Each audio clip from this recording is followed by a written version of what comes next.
My name is Isabella Whitlock. I am 63 years old, and I live in the large family estate where I built my business empire. On the morning my family tried to kill me, I didn't know it then, of course. I thought it was a happy day. I was sitting at my large dining room table. The oak surface was covered with legal documents. I was ready to sign away my life's work, the Whitlock Supply Group, to my only son. I trusted him completely. My daughter-in-law Claire came into the room. She wore a bright smile that didn't reach her eyes. She handed me a ceramic mug. "Here is your coffee, Isabella," she said sweetly. "Just how you like it." I reached for the mug. Before my fingers touched the handle, Patricia, my housekeeper of 18 years, stumbled. She crashed into the table. The mug tipped over hard. Hot dark liquid splashed across the contracts and onto my lap. I gasped. I started to scold her for being clumsy. But Patricia grabbed my wrist. Her grip was tight and desperate. She leaned close to my ear so no one else could hear. She whispered 4 words that changed everything. "Do not drink it." But before I tell you how everything flipped, like and subscribe, drop a comment. Where are you watching from? My name is Isabella Whitlock. I am 63 years old. The morning sun was coming through the tall windows of my dining room. It should have been a beautiful day. The light was golden and warm. It hit the polished oak of the long dining table, making the wood shine. But I did not feel warm. I felt cold. I felt a deep, heavy tiredness in my bones that I could not shake off. I sat at the head of the table. I am Isabella Whitlock. I was 63 years old that day. In front of me there were stacks of paper. White paper, crisp and clean. They were legal documents. Contracts, transfer deeds, financial agreements. They were arranged in neat piles, waiting for one thing, my signature. I held a heavy black pen in my hand. My fingers were trembling slightly. I told myself it was just my age. I told myself it was just the dizzy spells I had been having for the last 6 months. But deep down, maybe my body knew something my mind did not. My son, David, was standing by the window. He was 35 years old. He was a handsome man. He had my dark eyes and his father's strong jawline. He was wearing a gray suit that cost more than my first car. He looked powerful. He looked ready, but he also looked impatient. "Mom," he said. He didn't turn around to look at me. He was watching the driveway, looking for the lawyers. "Are you okay? You haven't touched the papers yet." "I am just thinking, David," I said. My voice was quiet. "This is a big step. It is 40 years of my life." David turned around then. He gave me a smile. It was the smile he used when he wanted something. It was the smile that used to work on me when he was a little boy asking for candy. "It's time to rest, Mom," he said. He walked over and put a hand on my shoulder. His hand felt heavy. "You've worked enough. Look at you. You're tired. You've been sick. The doctor said you need to reduce your stress. Let me take the burden. Let me run Whitlock Supply." I looked up at him. I wanted to see love in his eyes. I wanted to see gratitude. I had built the company from nothing after his father died. I had saved every penny. I had worked 18-hour days while he was in private school, while he was in college, while he was traveling Europe on my dime. But I didn't see love, I saw hunger. He was looking at the pen in my hand, not at my face. "I know, David," I said. "I am ready." I wasn't ready, but I felt like I had no choice. My health was failing. For months I had been feeling strange, dizzy, nauseous. My heart would race for no reason. My vision would get blurry. The doctors couldn't find anything specific. They called it stress or age-related decline. They told me to retire. And David agreed. He agreed very loudly. "Where is Claire?" David asked, looking toward the kitchen door. "You need your coffee. You can't sign without your morning coffee." "I'm coming." Claire's voice floated in from the kitchen. Claire was my daughter-in-law. She had been married to David for 5 years. She was beautiful in a sharp, modern way. She had blonde hair that was always perfectly styled, and she wore clothes that were very fashionable. We were not close. I had tried in the beginning. I invited her to lunches. I tried to talk to her about her life. But she always kept a wall up. She was polite but cold. She treated me like a distant aunt, not a mother-in-law. But lately, that had changed. In the last few months, as I got sicker, Claire had become very helpful. She came over every day. She cooked meals. She organized my medicine. She drove me to appointments. "Here we go," Claire said.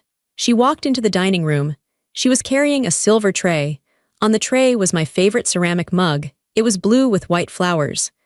"I made it just how you like it, Isabella," Claire said. Her voice was sweet, almost too sweet. Like syrup, double cream, 2 sugars, and I added a pinch of cinnamon. It's good for your circulation. Thank you, Claire, I said. You are so good to her, David said to his wife. He looked at her with approval. Mom, you are lucky. Most daughter-in-laws wouldn't care this much. I just want Isabella to be comfortable, Claire said. She walked toward me. I watched her approach. She was walking carefully, balancing the tray. That was when Patricia came in. Patricia was my housekeeper. She had been with me for 18 years. She was more than a housekeeper. She was the one who was there when my husband died. She was the one who made me tea at midnight when I was crying from exhaustion. She was the one who raised David as much as I did because I was always working. Patricia was 55. She was a quiet woman. She didn't talk much. She just did her work, and she did it perfectly. But today, Patricia looked different. She was standing by the sideboard, holding a stack of napkins. Her face was pale. Her eyes were darting around the room. She looked nervous. She looked scared. I frowned. Patricia was never scared. She was the strongest woman I knew. Patricia, I said. Are you all right? Patricia jumped. Yes, Mrs. Whitlock, I am fine. Claire ignored Patricia. She reached the table. Here, drink this before the lawyers get here, Claire said. It will wake you up. She reached out to place the mug on the table, right next to the stack of contracts. I reached out my hand. Thank you. It happened in a split second. As my fingers were about to touch the handle of the blue mug, Patricia moved. She didn't walk. She lunged. She came rushing forward from the sideboard. It looked like she had tripped. Her foot seemed to catch on the edge of the rug. She fell forward hard. Her body slammed into the edge of the heavy oak table. Oh, Patricia cried out. Her arm flailed out. Her hand hit the silver tray that Claire was holding. Crash! The blue mug tipped over. It hit the wood with a heavy thud. The coffee went everywhere. It was a dark, brown flood. It splashed across the table. It soaked into the white papers. The ink on the contracts started to run immediately. The liquid poured over the edge of the table and onto my lap. Ow! I yelled. The coffee was hot. It burned my legs through my pants. I pushed my chair back, scraping it against the floor. You idiot! David screamed. The room exploded into noise. David rushed forward. Look what you did. Look at the papers, you stupid woman. Claire dropped the tray. It clattered loudly on the floor, her face twisted. The sweet smile vanished instantly. She looked furious. Her eyes were wide and angry. Patricia, Claire shrieked. What is wrong with you, you clumsy fool? You ruined everything. I stood up, shaking the hot liquid off my pants. My heart was pounding. David, stop yelling, I said. My voice was shaky. It was an accident. An accident? David shouted. His face was red. Look at this mess, Mom. The contracts are ruined. We have to print them all again. The lawyers will be here in 10 minutes. He grabbed a handful of the soggy papers and threw them on the floor. He looked like a child having a tantrum. Patricia was on the floor. She had fallen hard. She was on her hands and knees. She didn't look up. She didn't apologize. She was breathing hard. Patricia, are you hurt? I asked. I tried to step around the puddle of coffee to help her. Don't help her, Mom, David snapped. She needs to clean this up right now. Get a towel, Patricia, now. Claire was standing very still. She wasn't looking at the papers anymore. She was looking at the puddle of spilled coffee. She was staring at it with a strange intensity. She looked disappointed and anxious. I will get a towel, Patricia said softly. Her voice was trembling. She stood up slowly. She wouldn't look at David. She wouldn't look at Claire. She kept her head down. I am so sorry, Mrs. Whitlock, Patricia said. She moved to my side. She took a napkin from her pocket and started dabbing at the coffee on my blouse. It's okay, Patricia, I said. It's just coffee. David is overreacting. He is not, Claire said. Her voice was cold. You are clumsy, Patricia. You are getting too old for this job. Maybe it is time you retired too. Patricia froze for a second. Her hand stopped moving on my blouse. Then she continued wiping. David, Claire said, turning to her husband. Go to the study. Print the copies again. Hurry, I will help Isabella get changed. She can't sign the papers smelling like coffee. Fine, David spat. He glared at Patricia one last time. Clean this mess up. If there is a stain on this table, you are paying for it. David stormed out of the room. I heard his heavy footsteps going down the hall to the study. Claire let out a long breath. She looked at me. The fake smile came back, but it was weaker this time. I am sorry, Isabella, Claire said. I wanted this morning to be perfect for you. I will go to the kitchen and make you another cup. Fresh coffee, you need it. No, I said. I'm fine, Claire, I don't want any more. Nonsense, Claire insisted. She was already moving toward the kitchen. You need the energy, I'll be right back. Patricia, help her out of those wet clothes. Claire walked fast. She disappeared into the kitchen. The door swung shut behind her. Suddenly, the room was quiet. It was just me and Patricia. The smell of coffee was strong in the air. It smelled bitter. Burnt. I looked at Patricia. She was down on her knees again, picking up the soaked pieces of paper. Her hands were shaking badly. Patricia, I said gently, it's okay, David is just stressed. Don't worry about the table. Patricia stopped moving. She didn't pick up the paper. She remained on her knees, staring at the brown puddle on the floor. Then she looked up at me. I will never forget the look in her eyes. In 18 years, I had never seen Patricia look like this. Her eyes were wide with terror. Her face was gray. Her lips were pale. She looked at the kitchen door to make sure Claire was gone. Then she looked at the hallway to make sure David wasn't coming back yet. She scrambled up from the floor. She came close to me, very close. She invaded my personal space, which she never did. She grabbed my arm. Her fingers dug into my flesh. It hurt. Mrs. Whitlock, she whispered. Her voice was a hiss of air. Patricia, what? SHH, she hissed. She looked at the kitchen door again. She pulled me down slightly so she could speak directly into my ear.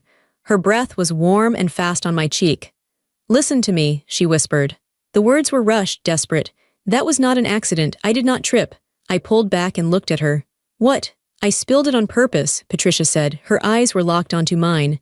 I had to. Why? I asked. I was confused. My brain couldn't process what she was saying. Why would you do that? Patricia squeezed my arm harder. Tears were forming in her eyes. Because of what I saw, she whispered. In the kitchen. Just now, what did you see? Claire, Patricia said. The name came out like a curse. I saw her put something in the cup after she poured the coffee. She took a small bottle from her pocket. She put drops in it. Lots of drops. My heart stopped. The room seemed to tilt sideways. Drops, I repeated. Like sweetener, Patricia shook her head violently. No, not sweetener, it was a glass bottle, no label. She wore gloves when she touched it. And she smiled, Mrs. Whitlock. She smiled when she stirred it in. I stared at her. I couldn't breathe. My mind was racing, trying to reject what she was saying. This was crazy. This was a soap opera. This wasn't my life. Claire was cold, yes.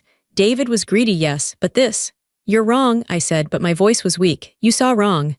I did not, Patricia said firmly. I know what I saw, and I know the smell. Smell the air, Mrs. Whitlock, under the coffee.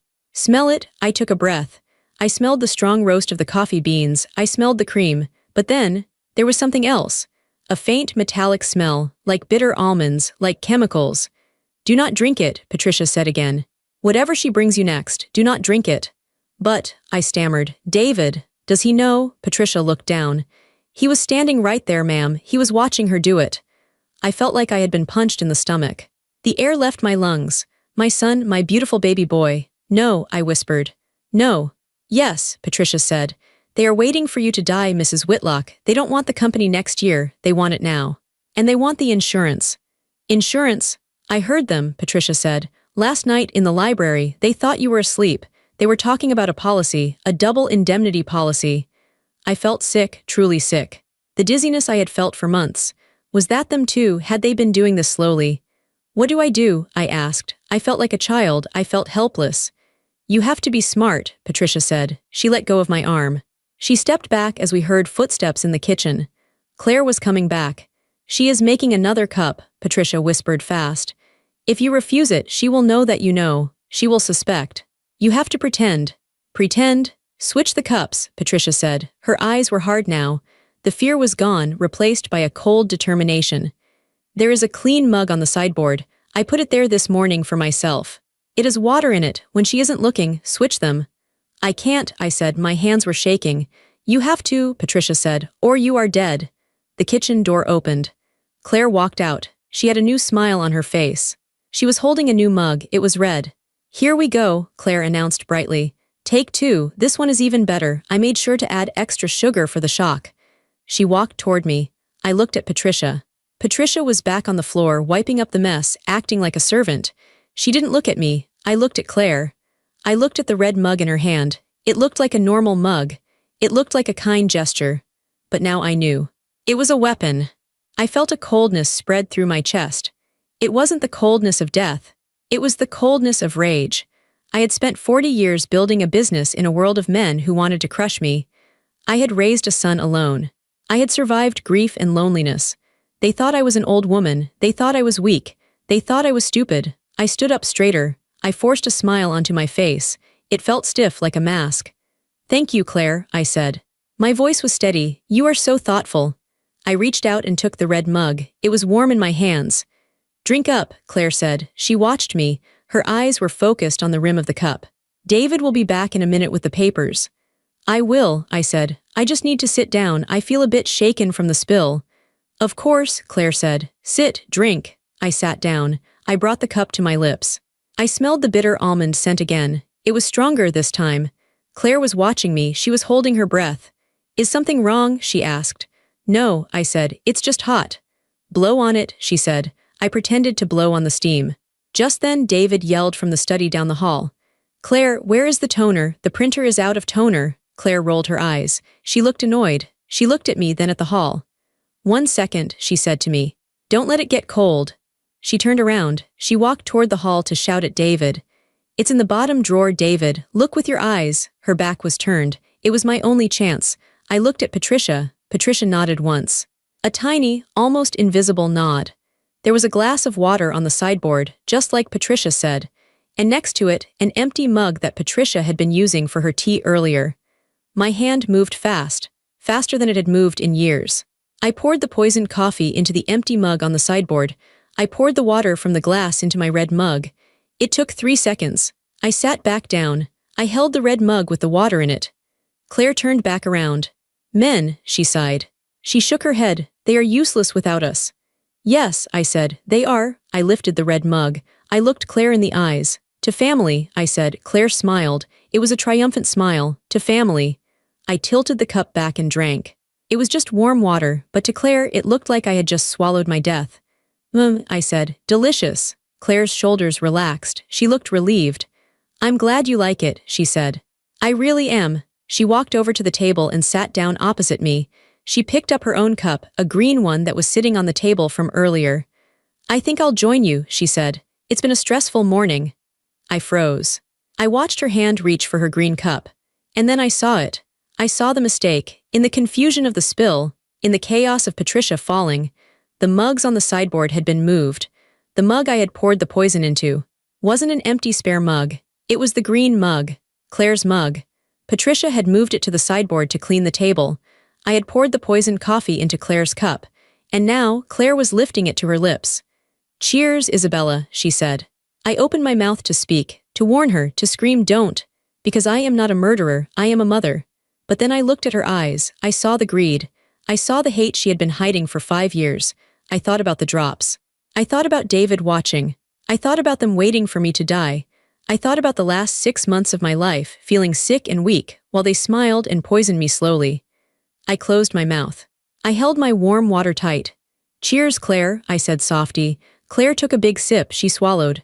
"That's good," she said. She licked her lips. "A bit bitter, though." "It's the special blend," I said. Claire smiled. "Yes, it is." She set the cup down. I waited. I sat in my chair, my heart hammering against my ribs like a trapped bird. I waited for the poison to take the wrong person. I looked at Patricia. She was still on the floor, scrubbing a stain that wasn't there. She knew what I had done. She didn't say a word. The house was quiet. The sun was still shining. The dust motes danced in the light. And then Claire frowned. She touched her throat. She coughed, a small, dry cough. "Excuse me," she said. She coughed again. Harder. "Are you okay?" I asked. My voice was calm, scarily calm. Claire started to say, but her voice cut out. She grabbed her neck. Her eyes went wide. The cup fell from her hand. It didn't break this time. It rolled across the table, spilling the dark liquid again. Claire stood up. She tried to scream, but only a choking sound came out. She clawed at the air. She looked at me. And in that second she knew. She knew that I knew. And then she fell. Claire hit the floor hard. It was not a graceful fall. It was the sound of dead weight hitting expensive wood. Her head cracked against the leg of the dining chair. The room was suddenly very small. The air felt thin. I sat in my chair. My hands were still wrapped around the warm red mug, the mug filled with water. I did not move. I could not move. It felt like my feet were nailed to the floorboards. "Claire," I whispered. She did not answer. She was on her back. Her eyes were open, but they were rolling up into her head. All I could see was the white part. It was terrifying. Her body started to shake. At first it was just a tremble, then it became violent. Her heels drummed against the floor. Thump, thump, thump, thump. Her arms flailed around, hitting the chair, hitting the table leg. Foam started to bubble at the corners of her mouth. It was pink. She had bitten her tongue. I watched her. I watched the woman who had just tried to kill me. Minutes ago, she was smiling. She was planning my funeral. She was thinking about how she would spend my money. Now, she was fighting for air. A strange feeling washed over me. It wasn't happiness. It wasn't victory. It was a cold, hollow shock. I looked at her convulsing body and I thought, that was supposed to be me. If Patricia hadn't pushed the table, if I hadn't switched the cups, I would be the one on the floor. My son would be watching me die. David, I screamed. My voice broke the frozen silence. David, help! I heard the printer stop buzzing in the study. I heard heavy footsteps running down the hall. What now? David yelled. What is it now? He burst into the room. He was holding a stack of fresh, warm papers. He looked annoyed. He looked ready to yell at Patricia again. Then he saw his wife. The papers slipped from his hands. They fluttered to the floor like giant snowflakes, landing in the spilled coffee. Claire, David said. His voice was small. He sounded like a little boy. He ran to her. He dropped to his knees. The knees of his expensive gray suit hit the puddle of coffee. He didn't care. Claire, baby, what's wrong? He grabbed her shoulders. He tried to hold her still, but she was shaking too hard. Her back arched off the floor. Her teeth were clenched tight. She was making a terrible gargling sound deep in her throat. David looked up at me. His eyes were wide with panic, but there was something else in his eyes too. Confusion. Mom, he shouted. What happened? What did she do? She drank her coffee, I said. My voice was flat. I was amazed at how steady I sounded. She took a sip, and then she fell. David froze. He looked at the table. He looked at the red mug in my hand. Then he looked at the green mug lying on its side on the floor next to Claire. I saw the realization hit him. It was like a physical blow. His face went pale. All the blood drained out of his skin. He looked at the green mug and he knew. He knew because he was part of it. The green cup, he whispered. She drank from the green cup. Yes, I said. She wanted to join me. David looked back at Claire. Her shaking was slowing down, but her breathing was shallow and ragged. She was turning blue around the lips. Oh God, David moaned. Oh God, no. He knew exactly what was in her system. He knew exactly what was killing her. Call 911, I yelled at him. David, call an ambulance. He didn't move. He stared at his wife. He was paralyzed. I realized then that he was calculating. He was doing math in his head. If he called 911, they would ask questions. They would find the poison. If they found the poison, they would ask where it came from. He was hesitating.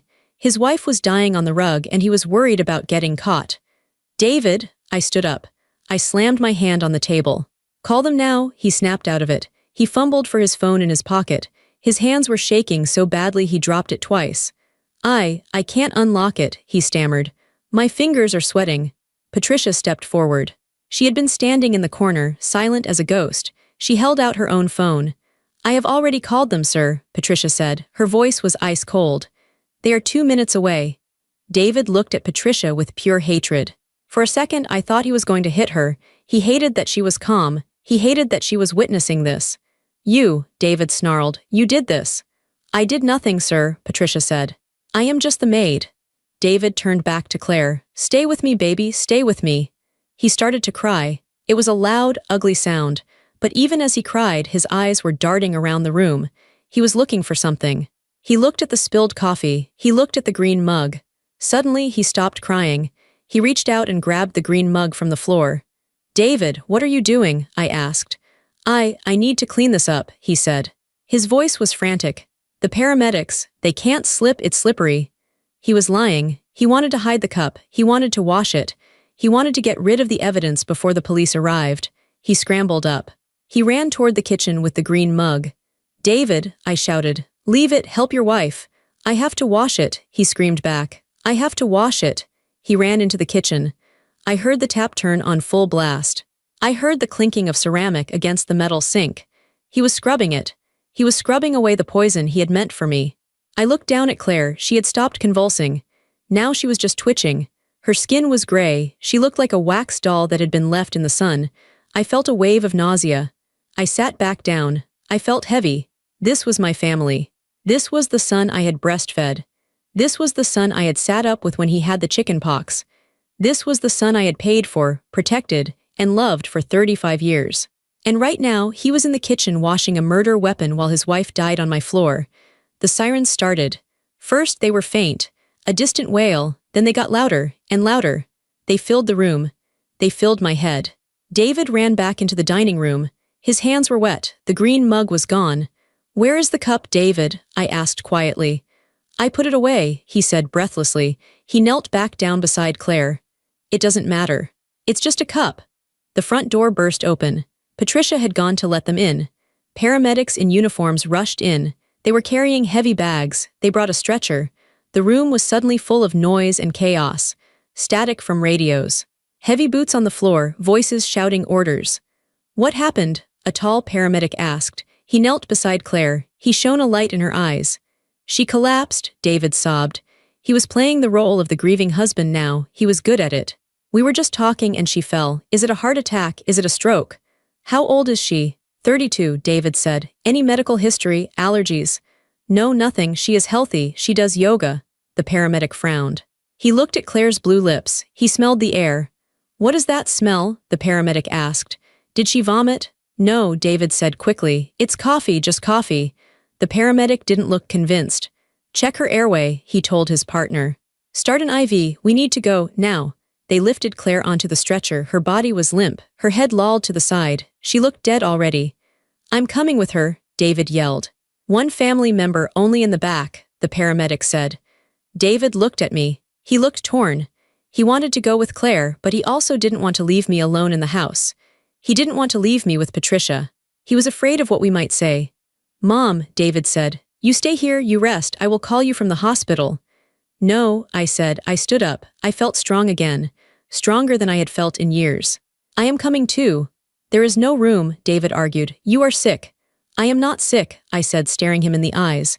"I am fine. I will drive myself. Patricia will drive me." David narrowed his eyes. "Patricia stays here. She has to clean up this mess." "Patricia drives me," I said firmly, "or I will tell the police to drive me." David flinched at the word police. "Fine," he snapped. "Just, don't say anything to anyone until I get there." "You are confused, Mom. You are in shock. Don't talk to people." He climbed into the back of the ambulance. The doors slammed shut. I watched through the window as the ambulance sped away. The red lights flashed against the trees in the driveway. It looked like a nightmare. I turned to Patricia. She was standing by the kitchen door. She was holding something in a plastic bag. It was the green mug. "He didn't wash it well enough," Patricia said softly. He was in a panic. "He left it on the drying rack. I took it." "He will look for it," I said. "Let him look," Patricia said. She put the bag in her large purse. "This is our insurance now." "Thank you, Patricia," I said. "You saved my life." "We are not safe yet," she said. "We have to go to the hospital. We have to see what happens." "Do you think she will die?" I asked. Patricia looked at the wet stain on the rug where Claire had fallen. "That was a lot of poison, Mrs. Whitlock," she said. "It worked very fast. If she lives, she will not be the same." We walked out to my car. It was a big, black Mercedes. I used to love this car. David had convinced me to buy it. He said it was safe. Now I wondered if he had cut the brakes. I shook the thought away. Patricia got in the driver's seat. I got in the back. The ride to the hospital was quiet. I looked out the window at the town I had lived in for 40 years. I saw the park where I used to take David to play on the swings. I saw the ice cream shop where we used to go on Sundays. I saw his elementary school. I remembered a day when he was 6. He had scraped his knee. He came running to me, crying, blood running down his leg. "Mommy, fix it," he had sobbed. "Make it better." I had cleaned it. I had put a bandage on it. I had kissed his forehead. I would have done anything to take the pain away from him. I would have died for him. And now he wanted me dead for money. The tears finally came. I didn't sob. I just let them fall silently down my cheeks. It hurt more than any physical pain. It was a tearing in my chest. My heart was breaking. We arrived at the hospital. The emergency entrance was crowded. I saw the ambulance. The doors were open. It was empty. They had already taken Claire inside. Patricia parked the car. "Are you ready?" she asked. I wiped my face. I put on my sunglasses to hide my red eyes. "Yes," I said. "I am ready." We walked into the waiting room. It smelled like antiseptic and old coffee. It was a smell I knew well. I had spent weeks here when my husband was dying of cancer. David was pacing back and forth. He had taken off his suit jacket. His tie was loose. He looked wild. When he saw me, he stopped pacing. He rushed over. "Why is she here?" he hissed, pointing at Patricia. "I told you to leave her at the house." "She is my driver," I said calmly. "Sit down, David. You are making a scene." "A scene?" David laughed. It was a manic, high-pitched laugh. "My wife is dying in there. The doctors are asking me crazy questions. They are asking what she ate. They are asking if she was depressed. They think she did this to herself." "Did you tell them the truth?" I asked. David froze. He looked around to see if anyone was listening. He leaned close to me. He smelled like sweat and fear. "What truth?" he whispered harshly. "That there was poison in the coffee. If I say that, they will ask who put it there." "Do you want to go to jail, Mom?" I stared at him. "Me? Why would I go to jail?" "Because it was your house," David hissed. "It was your coffee. If they find out it was poison, they will think you did it, or they will think I did it. We will both go to prison. Is that what you want, to spend your last years in a cell?" He was trying to manipulate me. He was trying to scare me into silence. He thought I was a confused old woman who would believe anything he said. He didn't know I had seen the switch. He didn't know I had the mug. "So what did you tell them?" I asked. "I told them it was a seizure," David said. "I told them she has a history of epilepsy." "I lied, Mom. I lied to protect us." "To protect us," I repeated, "or to protect yourself." "We are family," David said, desperate. "We are all we have to stick together." Just then, a doctor came through the double doors. He looked tired. He was holding a clipboard. "Family of Claire Whitlock," he called out. David ran to him. "I am her husband. Is she okay?" The doctor looked at David, then at me. He looked serious. "She is in a coma," the doctor said. "We managed to stabilize her heart, but her system, it has taken a massive hit. Her kidneys are failing, her liver is shutting down." David covered his mouth with his hand. "Will she wake up?" "We don't know," the doctor said. "We are running toxicology screens now. The symptoms, they are very aggressive. It looks like toxicity." "Mr. Whitlock, I need to ask you again. Are you sure she didn't ingest anything? Chemicals? Cleaning fluids? Medication?" David swallowed hard. I saw his Adam's apple move. "No," David said. "Nothing. The tests will tell us," the doctor said. "It will take about an hour to get the results. You can wait here." The doctor turned and walked away. David collapsed onto a plastic chair. He put his head in his hands. I sat down opposite him. Patricia stood behind my chair like a guard. "David," I said. He didn't look up. "What? Why did you do it?" He looked up then. His eyes were red. "Do what?" "Don't lie to me," I said. My voice was very low so only he could hear. "I know. You don't know anything," he spat. "You are senile." "I am not senile," I said. "I saw the drops." "Patricia saw the drops, and I saw you watching her." David's face twisted. The mask fell off completely. For the first time, he didn't look like my son. He looked like a stranger. A dangerous stranger. "You should have just signed the papers," he whispered. There was so much venom in his voice. "You selfish old witch. You should have just signed the papers and died quietly. You lived your life. You had your turn. Why couldn't you just let go?" I felt a cold chill go down my spine. He admitted it. He didn't even care anymore. "I am your mother," I said. "You are a roadblock," he said. "You sit on that money like a dragon. You don't spend it, you don't enjoy it, you just work. Claire and I, we have dreams, we have debts. We needed that money now, not in 10 years when you finally drop dead of old age. So you decided to kill me. It would have been painless," he said. He sounded almost reasonable, as if he was explaining a business decision. "It was just a few drops, like falling asleep. Claire messed it up. She was always greedy. She probably put too much in. Or she messed up the cups." He looked at me with disgust.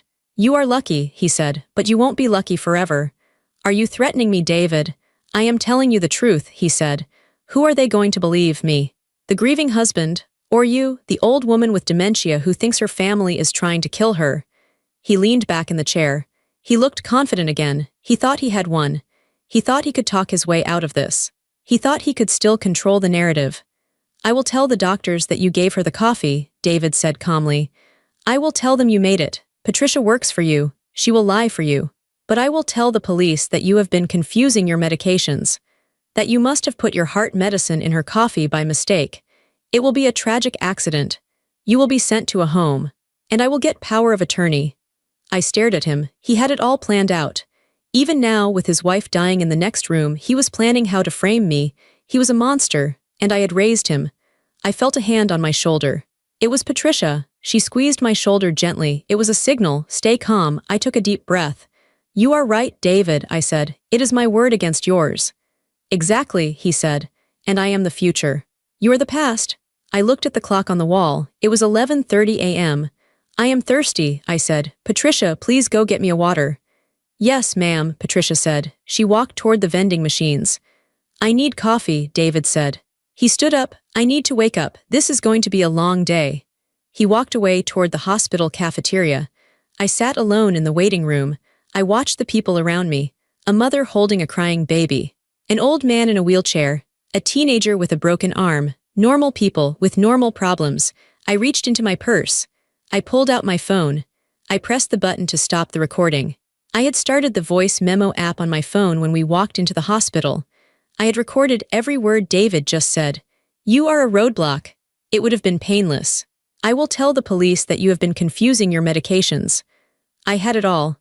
I looked at the phone in my hand. It was a small black rectangle, but it was heavier than the company. It was heavier than the house. It was the end of my son. Patricia came back with a bottle of water. She sat down next to me. Did you get it? She whispered. Yes, I said. I got it. Patricia nodded. Good, now we wait for the police. He thinks he is smarter than me, I said. He thinks I am weak. He forgot who you are, Patricia said. You are Isabella Whitlock. You built a kingdom from dust. He is just a boy who plays with toys. I took a sip of the water. It was cool and clean. It washed the taste of betrayal from my mouth. Patricia, I said, when the police come, I want you to give them the cup. I will.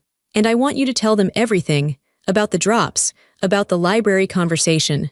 Everything. I will.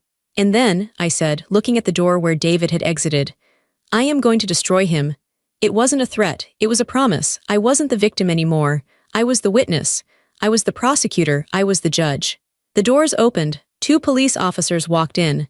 They walked up to the reception desk. They spoke to the nurse. The nurse pointed to the emergency doors. Then she pointed to me. The officers turned. They started walking toward me. I sat up straight. I smoothed my skirt. I lifted my chin. I was ready. The 2 police officers stopped in front of me. One was older, with a gray mustache and kind eyes. The other was younger, sharp, and holding a notebook. Mrs. Whitlock? The older officer asked. Before I could answer, David appeared. He had come back from the cafeteria with a paper cup of coffee in his hand. He saw the uniforms and rushed over. He put on his worried son face again. It was a mask he wore very well. Officers, David said, breathless. Thank God you are here. I am David Whitlock. The patient, Claire, is my wife. This is my mother, Isabella. Mr. Whitlock, the officer nodded. We are here to get a statement. The hospital called us. They said the circumstances of your wife's collapse were unusual. It is terrible, David said. He shook his head.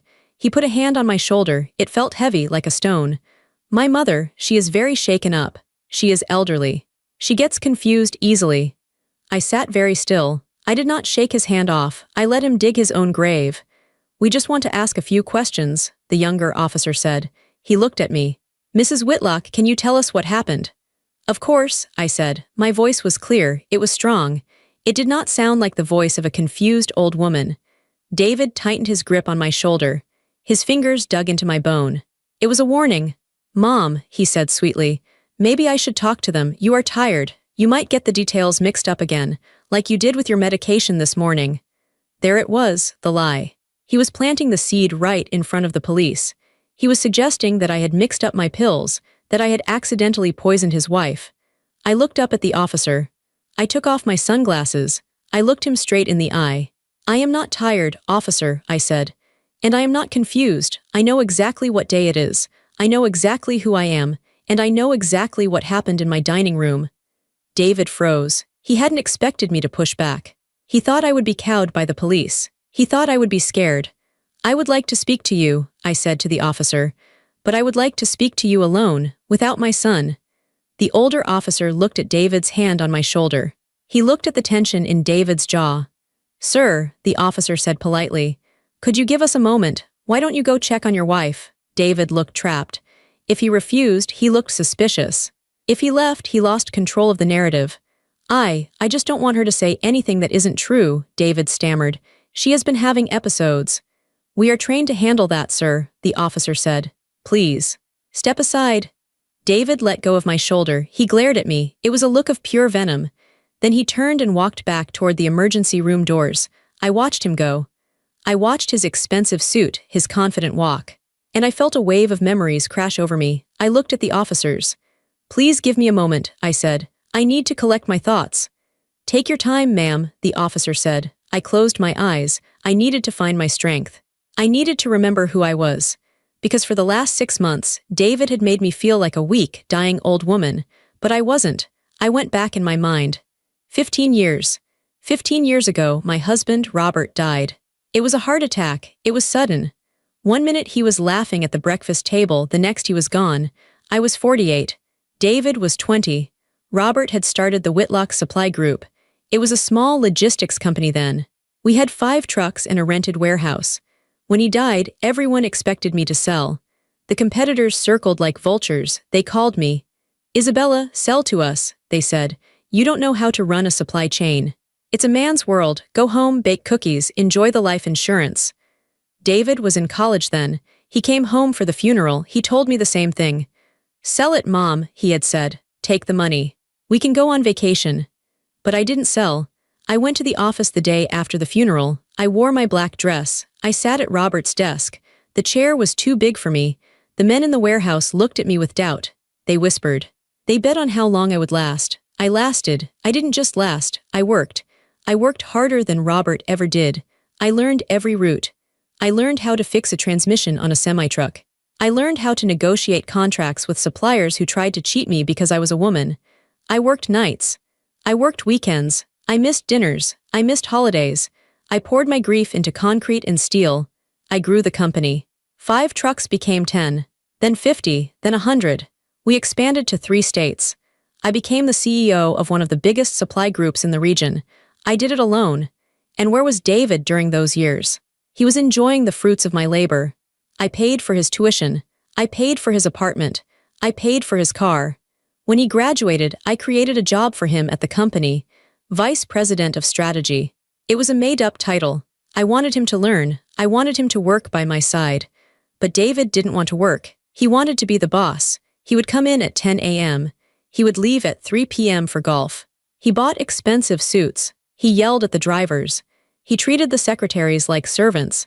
He didn't understand that the money didn't come from magic. It came from sweat. It came from the drivers sleeping in their cabs.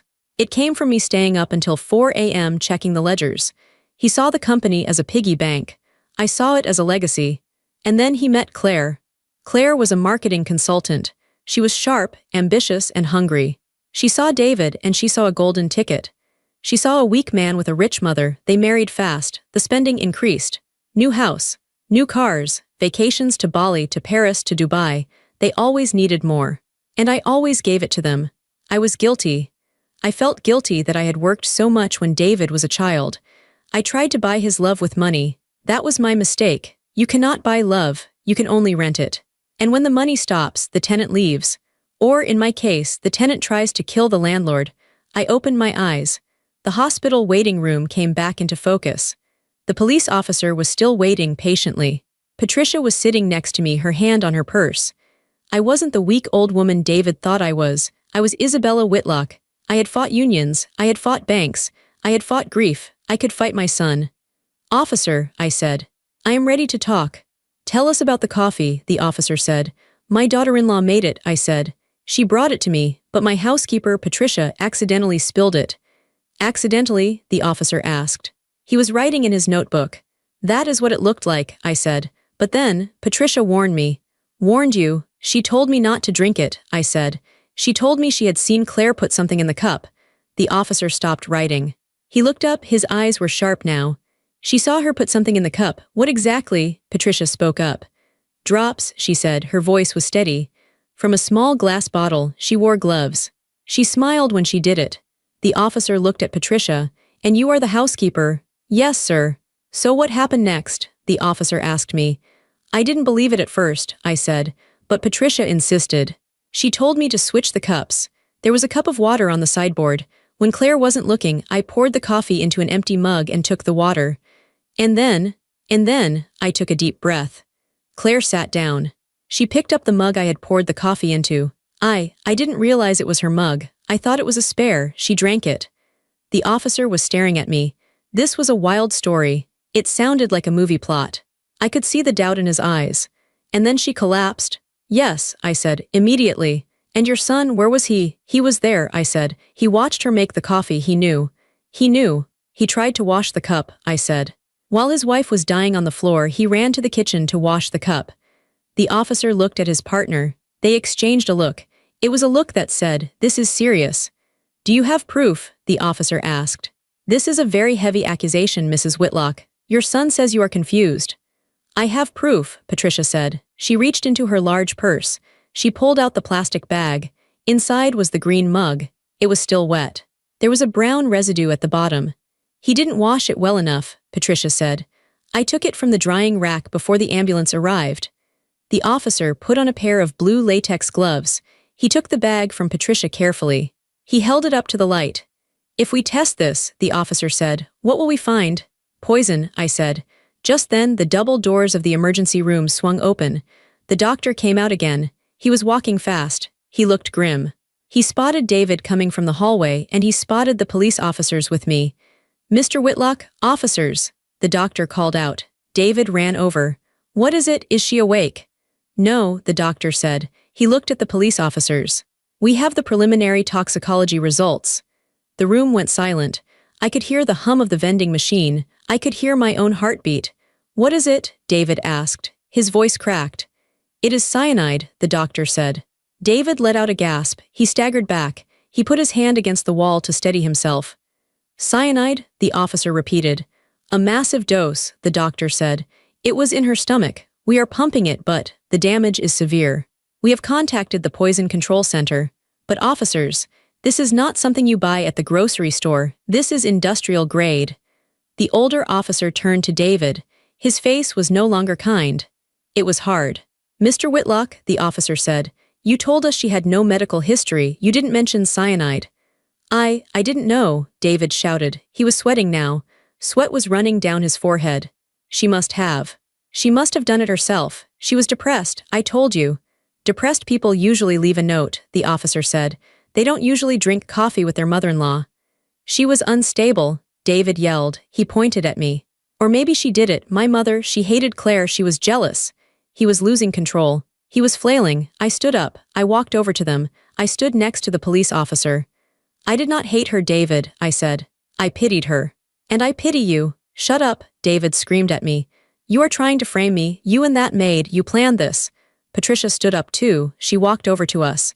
She was holding a manila envelope. I hadn't seen her bring it. She must have had it in her bag the whole time. "Officers," Patricia said, "I think you should see this." "What is this?" the officer asked. "I have been watching them," Patricia said, "for 3 months." David's eyes went wide. "What?" "I saw the changes in Mrs. Whitlock," Patricia said. "I saw her getting dizzy. I saw her getting sick only after she ate dinner with them, so I started watching. I started listening." Patricia opened the envelope. She pulled out a stack of photos. She handed them to the officer. "This is a photo of Claire's car," Patricia explained. "Parked behind an industrial chemical supply store in the city, taken 3 weeks ago." She pulled out another photo. "This is David, meeting with an insurance agent at a coffee shop. I sat at the table behind them. I recorded the conversation." She pulled out a USB drive. "They took out a double indemnity policy on Mrs. Whitlock's life," Patricia said. $5 million. It pays out double if the death is accidental, like an accidental overdose of heart medication." David was shaking. He looked like he was going to vomit. You spied on us," David whispered. "I protected my employer," Patricia said, "because she is the only decent person in this family." The officer looked at the photos. He looked at the mug in the evidence bag. He looked at the doctor who had confirmed the cyanide. He turned to David. "Mr. Whitlock," the officer said, "I think we need to go down to the station." "No," David said. He backed away. "No, this is a mistake. You can't trust her. She is just a maid." "I am a witness," Patricia said. "And I have a recording too," I added. I held up my phone. "From 10 minutes ago, in this waiting room, When you told me that I was a roadblock and that it would have been painless. David looked at the phone in my hand. He looked at the recording app that was still open on the screen. He realized then that it was over. The arrogance drained out of him. The power of the suit, the title, the money, it all vanished. He was just a small, scared man who had tried to kill his mother and failed. "Mom," he whimpered, "please don't do this." He reached out his hand to me, the hand that had tried to sign my death warrant. "Mom, I'm your son. I'm your baby." I looked at him. I remembered the little boy with the scraped knee. I remembered the boy I taught to ride a bike. I remembered the boy I loved more than my own life. But that boy was gone. He had been dead for a long time. The man standing in front of me was a stranger. "My son is dead," I said. My voice broke, but I held my ground. "You are just a murderer." I turned my back on him. "Officer," I said, "arrest him." The officer nodded. He pulled out his handcuffs. The metal clicked. "David Whitlock," the officer said, "put your hands behind your back. You are under arrest for the attempted murder of Isabella Whitlock and the poisoning of Claire Whitlock." "No," David screamed. "It was Claire, it was all Claire's idea. She bought the poison, she did it. I just watched. He was selling her out. Even now he was trying to save himself. The officers dragged him away. He was crying and screaming, his expensive shoes sliding on the hospital floor. Everyone in the waiting room watched. I didn't watch. I looked at the wall. I looked at a poster about washing hands to prevent infection. I felt numb. Patricia came and stood beside me. She didn't say anything. She just stood there, a solid presence in a world that had crumbled. "Is he gone?" I asked after a moment. "Yes, ma'am," Patricia said. "He is gone." I let out a long breath. My legs felt weak. I sat down on the hard plastic chair. "It is over," I said. "Not yet," Patricia said gently. "Now comes the hard part." She was right. The adrenaline was fading. The reality was setting in. I was 63. I was a widow, and now I was childless. My family was gone. My legacy was tainted. "What do I do now, Patricia?" I asked. I felt small. "I have nothing left." Patricia sat down next to me. She took my hand. Her hand was rough from years of scrubbing floors. It was a worker's hand, an honest hand. "You have the company," Patricia said. "You have your life, and you have the truth." "The truth is ugly," I said. "The truth is clean," Patricia corrected. "Lies are dirty. The house is clean now, Mrs. Whitlock. We took out the trash." I looked at her. A small smile touched my lips. It was a sad smile, but it was real. "You are right," I said. "We took out the trash." "And," Patricia added, "you have me if you want me." "Patricia," I said, "I don't want you to be my housekeeper anymore." Patricia looked worried. "You are firing me." "No," I said, "I am promoting you. I need a partner. I need someone I can trust, someone who sees everything." Patricia smiled. "I would like that." The doctor came back over to us. "Mrs. Whitlock," he said, "your daughter-in-law, she is stabilized. She is in a coma, but she is breathing on her own. The police will want to guard her room." "Will she survive?" I asked. "It is possible," the doctor said, "but there will likely be brain damage, the lack of oxygen." It was significant. I nodded. Claire would live, but she would live in a prison. First a prison of her own body and then a prison of concrete. "Thank you, doctor," I said. I stood up. I smoothed my skirt again. "Let's go, Patricia," I said. "I need to go home. I have a company to run." "Yes, ma'am," Patricia said. We walked out of the hospital. The automatic doors opened. The air outside was fresh and cool. The sun was still shining. It was the same day, the same sun, but the world was different. I walked to the car. I didn't get in the back seat this time. "Give me the keys," I said to Patricia. "You want to drive?" she asked. "Yes," I said. "I think I am done being a passenger." Patricia handed me the keys. I got into the driver's seat. I adjusted the mirror. I started the engine. The engine purred. It sounded powerful. I put the car in gear. I drove away from the hospital. I drove away from my son. I drove away from the past. I was Isabella Whitlock, and I was just getting started. We drove back to the house in silence. I parked the Mercedes in the driveway. The house looked exactly the same as when we had left it 2 hours ago. The front door was still unlocked. The windows were still open. It looked like a perfect, stately home, a place where a happy family lived. But when we walked inside, the air felt different. It felt dead. We walked into the dining room. The coffee stain was still there on the rug, a dark, ugly brown splotch. It was already drying. The papers, the contracts I was supposed to sign, were still scattered on the floor. Some were soaked with coffee. Some were crinkled from where David had stomped on them. I looked at the mess. This was my life. Or it was the life I had almost lost. "I will clean it," Patricia said. She moved to get the bucket. "No," I said. "Leave it." Patricia stopped. "Leave it. The police will want to see it," I said. "They will want to see where Claire fell. They will want to see the papers." I walked over to the table. I picked up the pen I had been holding, the heavy black pen. I looked at the signature line on the damp contract. Isabella Whitlock. I snapped the pen in half. It broke with a sharp crack. Ink bled onto my fingers. "I am never signing anything again," I said. "Not for him." The next few weeks were a blur of blue uniforms and gray suits. The police turned my house into a crime scene. They found the bottle of cyanide in the garage, hidden inside a box of old golf balls. They found the search history on David's laptop, how to mimic a heart attack, undetectable poisons, inheritance tax laws. It was thorough. It was cold. It was calculated. They found the financial records, too. Patricia had seen some of them, but the forensic accountants found everything. David wasn't just impatient. He was broke. He and Claire had burned through everything I had given them. They had mortgaged their own house 3 times. They had maxed out credit cards in my name, cards I didn't know existed. They owed money to dangerous people, gambling debts, investment scams. They needed the company not just for greed, but for survival. They were drowning, and they decided to use my body as a raft to save themselves. I sat in my lawyer's office a month after the arrest. The lawyer, Mr. Henderson, was a quiet man. He looked at the stack of evidence. "Isabella," he said gently, "David is asking for a deal. He wants to plead guilty to a lesser charge, attempted manslaughter. He says he was coerced by Claire. He says he will testify against her if you ask for leniency." I looked out the window. It was raining. The city looked gray. "Leniency?" I asked. "He is your son," Mr. Henderson said. "Juries can be unpredictable and prison is a hard place." I thought about the morning in the dining room. I thought about the bitter almond smell. I thought about David washing the cup while Claire convulsed. "He didn't want leniency for me," I said. "He wanted a coffin." "So?" Mr. Henderson asked. "No deal," I said. "No mercy. I want him to stand trial. I want everyone to hear what he did."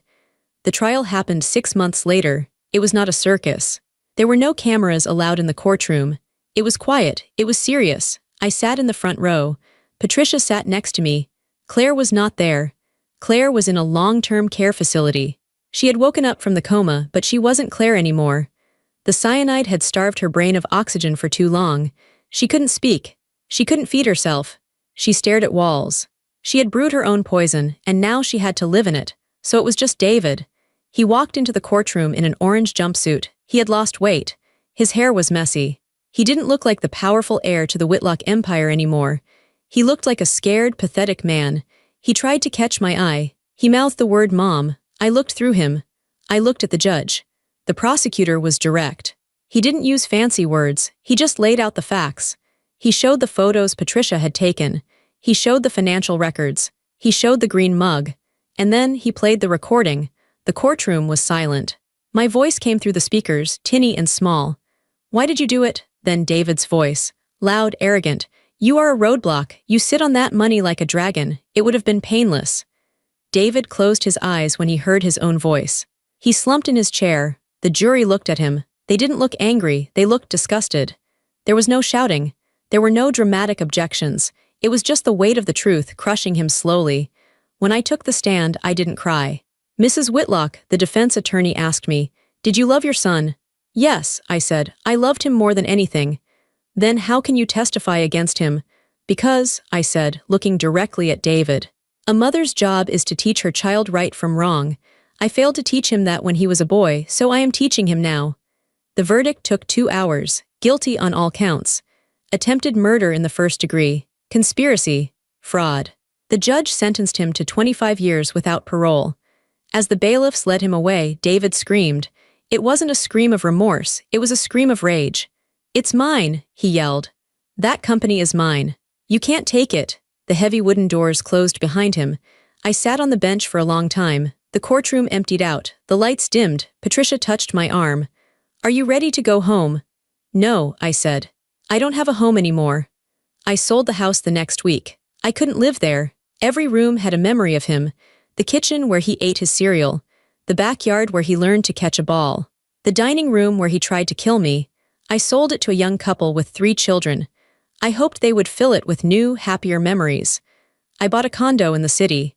It was sleek, modern, and had a view of the skyline. It had no ghosts. I went back to the office. The first day I walked back into Whitlock Supply, the mood was tense. The employees knew what had happened. It was all over the news. Local CEO poisoned by son. They looked at me with pity. They expected a broken woman. I walked to the front of the room. I stood on the podium. "Good morning," I said. My voice was steady.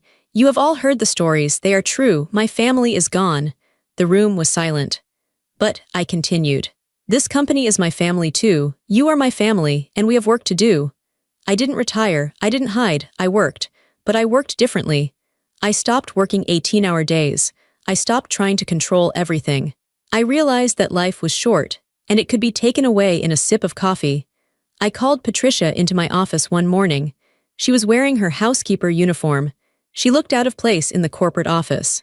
"Sit down, Patricia," I said. She sat on the edge of the leather chair. "Do you need me to get your lunch, Mrs. Whitlock?" "No," I said. "I have a new contract for you." I slid a paper across the desk. Patricia picked it up. She read it. Her eyes went wide. "Director of Internal Affairs," she read. "Mrs. Whitlock, I don't have a degree. I don't know business." "You know people," I said. "You saw what I missed. You saw the lies. You saw the danger. You have the best eyes in the world, Patricia. I need those eyes here. I need you to help me protect this company." "And the salary?" Patricia gasped. This is too much." "It is exactly enough," I said. "You saved my life. You can't put a price on that, but we can start with this." Patricia looked at me. Tears filled her eyes. She didn't say thank you, she just nodded. "I won't let you down," she said. "I know," I replied. "Now go buy some nice suits. You are an executive now." 3 years have passed since that morning. David is in a maximum security prison upstate. I don't visit him. I send him a card on his birthday. It has no money in it. Just a message. "I hope you are learning." Claire died 6 months ago. Her body finally gave up. I paid for her cremation. I scattered her ashes in the wind. I felt nothing. I am 66 now. I started a foundation last year.